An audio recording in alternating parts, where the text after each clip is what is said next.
Welcome once again to Lehto's Law. Here's Steve Lehto. Several people sent me the story overnight regarding a topic that gets people riled up on my channel. Civil asset forfeiture and qualified immunity are the two things that get people the most upset on my channel, and rightly so. They get me upset too.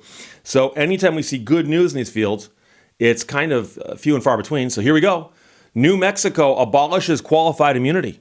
From reason.com, it's the third state to rein in the legal doctrine that protects state actors from accountability for misconduct. So in New Mexico, at least, there's good news. New Mexico has officially ended qualified immunity, making it the third state to curb the legal doctrine that often protects state actors from accountability for alleged misconduct. Billy Binion wrote the article, and the governor in New Mexico just signed House Bill number 4, which will prohibit all government officials from using a qualified immunity defense in state civil court. The doctrine, however, will remain in place at the federal level, though it has been the topic of much debate recently. New Mexico's law will allow victims of government malfeasance to pursue recourse through state litigation. Qualified immunity protects public servants from civil rights lawsuits unless their misbehavior was clearly established somewhere in case law prior to the alleged offense. Though it was supposed to serve as a bar against frivolous lawsuits, the principle has become so broad that it enables rogue government workers to skirt civil accountability for overtly unethical behavior. The Supreme Court was interpreting the civil rights laws, and they said that, we're going to invent this qualified immunity thing to protect, for instance, police officers. So they can't be sued for something they did on the job unless you can show that there's a clearly established precedent which would put them on notice that what they did was wrong. And so you say, oh, okay. Well, since they did that as a ruling, the Supreme Court, and said there must be a clearly established precedent, going forward, every time someone brings a case and goes, well, this has got to be wrong, because everyone knows it's wrong, the Supreme Court would say, yeah, but where's the clearly established precedent? And the case gets thrown out. And they would throw these cases out, and because every single one got thrown out, none of them ever became precedent. So there aren't any clearly established precedent cases on some of the most obvious stuff. So for instance, there were the cops who got qualified immunity for allegedly stealing $225,000 while carrying out a search warrant. The police have a search warrant. They search the place. During the search, $225,000 goes missing. Okay? The person whose money went missing files a lawsuit, says they stole my money. The police defense was not, we didn't take the money. The defense was, there's no clearly established precedent that says we can't. And that is wrong. Most people see that as wrong. And the only argument I've ever seen anybody make to that, because I've mentioned this in several videos, is, well, maybe they didn't steal the money. How would you prove it?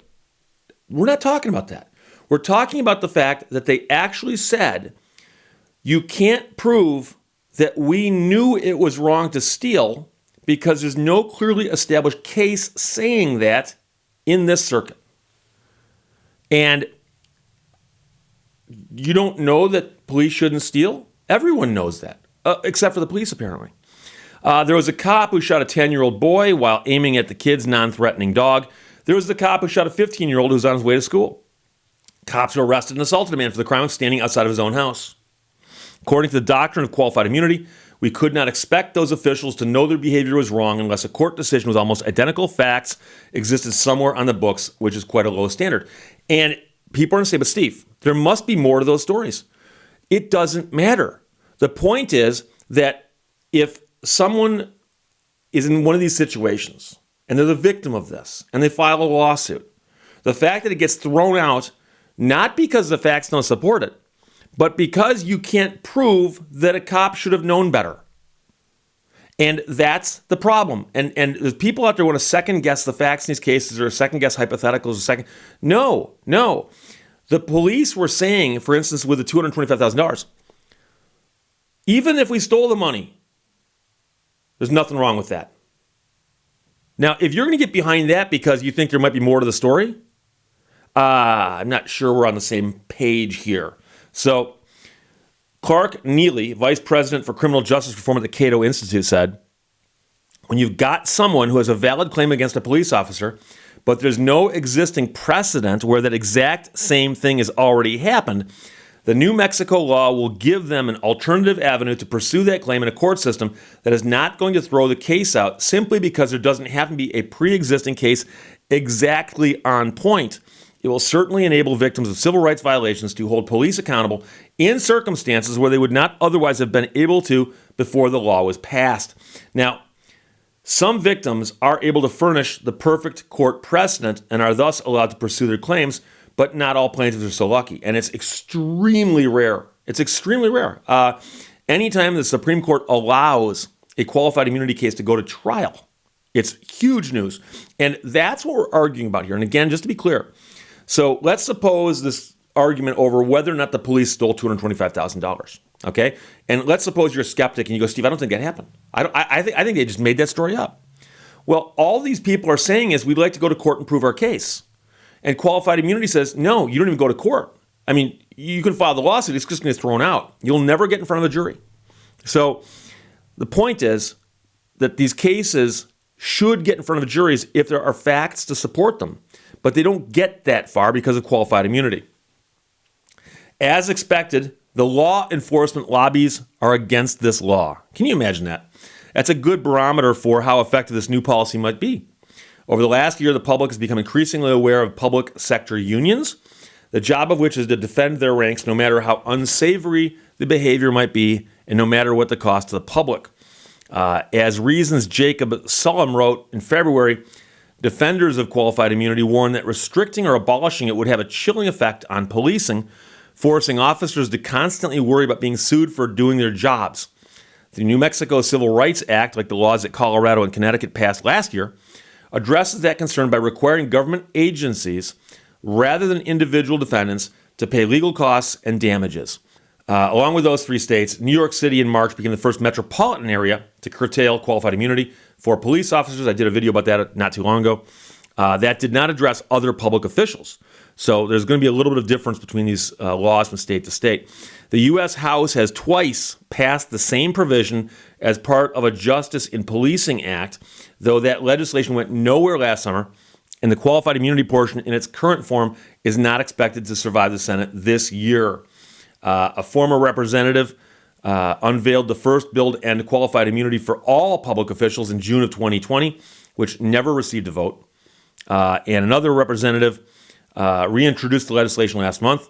It is not expected to pass the filibuster, despite the fact that a majority of Americans favor this reform. So that is another example of one where,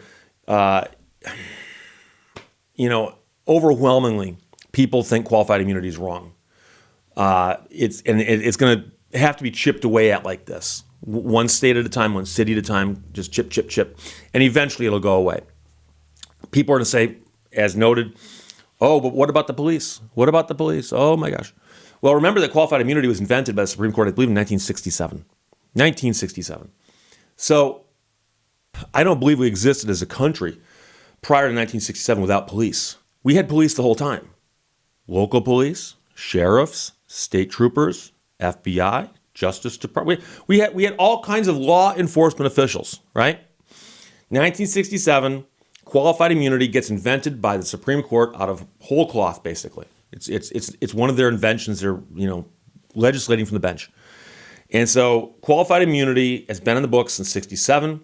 And here we are today, and we're talking about it, and we're realizing that it's a really, really dumb idea. Now, it's a while later. It's a dumb idea, and some people have gotten used to it, but we could go back the way things were before it was invented by the Supreme Court out of whole cloth.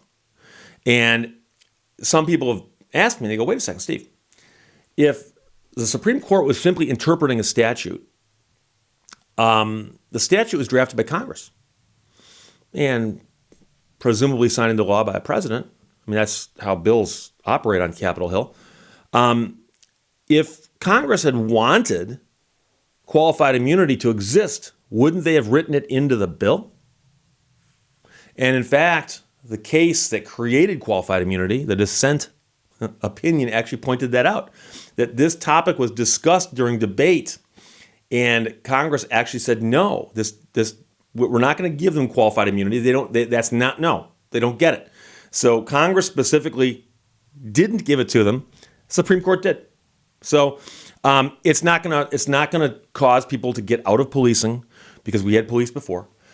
It might cause some people to get out of policing when they get sued out of policing, and there's some people that probably should happen to.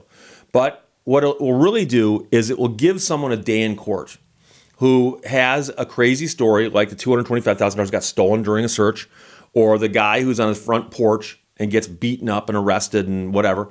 And again, you might say, Steve, that there might be more to that story. There might be. Let's speculate. Yeah, there might be more to that story. That's what a jury is for. If you don't get to the jury, though, we'll never know. So don't tell me there might be more to the story, therefore the case should get thrown out. That's not how this is supposed to work. So it's good news that New Mexico has abolished qualified immunity, and they are now one of 3 states to have done so. Also, as pointed out previously, New York City, and so is a city that's done it. So we're going to, I believe, see this eroding slowly over time. I was on Rick Gore's channel, Good Luck America, and we were talking about this. And, he used to be a cop. In fact, he had a channel called Think Like a Cop at one point in time. And interestingly, he had heard that I talked about this. And so he and I got together, and I was on his show discussing this. And he said, do you really think it's going to go away? And I said, I'm hopeful. Because every time one more state gets added, one more state, because what's going to happen now is people are going to be able to look at New Mexico, these other states, and also look at New York City and see if it destroys the police department and law and order like all the naysayers are thinking. I don't think it's going to. And we've discussed this before also, that the question is how many cops out there are good and how many cops out there are bad. And I get grief because I don't pile on the cops as much as I could, although I'm accused of also being a cop hater, but it depends on who you talk to, I guess. There are good cops out there, and there are bad cops out there, okay? They both exist. In the population of cops, okay, where the line would be if you put all the bad ones on one side and the good ones on the other side, where that line would be, we could debate that all day long. But I assure you that the good cops look at this and go, it's not going to affect me at all. It's not going to affect me at all. I'm not a bad cop. And now, the cops who are prone to doing bad things, and they're out there, they're the ones who are going, well, this is not good. I could get sued. Do we care what they think about this? I wouldn't think so. So here's what I hope is going to happen is that as more states do this, the other states can look at the experiment of New Mexico and so on and go, state's still functioning. Qualified immunity, having gone away, doesn't appear to have, cratered law enforcement there. Maybe we could do this in our state. But also, as noted, it's going to take the feds to act as well, because this will affect state police, not just state cops, but ones who are in the state level. The federal actors will always have their immunity because of federal law, unless federal law gets changed. But I hope that as more and more states go and do the right thing, and more people see that happening and see that it's not the end of the world, that eventually we'll get this to happen universally. So right now, New Mexico is on the cutting edge as they abolish qualified immunity. Billy Binion wrote this article. Ian and B. Demon both sent it to me from Reason.com. Questions or comments, put them below. Let's talk to you later. Bye-bye. Thank you for watching Lehto's Law. I think people should be allowed to do anything they want. We haven't tried that for a while. Maybe this time it'll work.